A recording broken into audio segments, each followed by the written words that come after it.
আয়াত 92 ولا تكونوا كالتي نقضت غزلها من بعد قوة أنكاسا تتخذون أيمانكم دخلا بينكم أن تكون أمة هي أربى من أمة إنما يبلوكم الله به وليبينن لكم يوم القيامة ما كنتم فيه تختلفون অনুবাদ আর তোমরা সে নারীর মতো হয় না যে তার সুতা মজবুত করে পাকাবার পর সেটার পাক খুলে নষ্ট করে দেয় তোমাদের শপথ তোমরা পরস্পরকে প্রবঞ্চনা করার জন্য ব্যবহার করে থাকো যাতে এক দল অন্য দলের চেয়ে বেশি লাভবান হও আল্লাহ তো এটা দিয়ে শুধু তোমাদেরকে পরীক্ষা করেন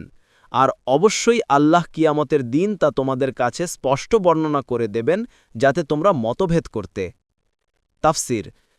1 নং ফুটনোটের বিবরণ আব্দুল্লাহ ইবনে কাসির এবং সুদ্দি বলেন এখানে মক্কার এমন এক বেওকুফ নারীর কথা বলা হচ্ছে যে কাপড় বুননের পর তা আবার খুলে ফেলত মুজাহিদ কাতাদা এবং ইবনে জায়েদ বলেন এটা একটা উদাহরণ যা ওই সমস্ত লোকদের ক্ষেত্রে পেশ করা হতো যারা কোনো পাকাপাকি শপথ করার পর তা ভঙ্গ করত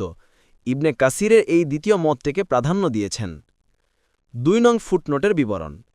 এখানে আল্লাহ তাআলা সতর্ক করে দিয়ে বলছেন প্রত্যেকটি অঙ্গীকার আসলে অঙ্গীকারকারী ব্যক্তি ও জাতির চরিত্র ও বিশ্বস্ততার পরীক্ষাস্বরূপ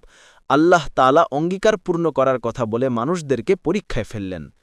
সাইদ ইবনে জুবাইর বলেন এখানে পরীক্ষার বিষয় হচ্ছে বেশি লাভবান হতে দেখা ইবনে কাসির কারণ সাধারণত জাহেলি যুগে মানুষ বেশি লাভবান হওয়ার আশায় অঙ্গীকার ভঙ্গ করত মোট কথা আল্লাহ দেখতে চান কারা এই পরীক্ষায় উত্তীর্ণ হয় যারা এই পরীক্ষায় ব্যর্থ হবে তারা আল্লাহের আদালতে জবাবদিহির হাত থেকে বাঁচতে পারবে না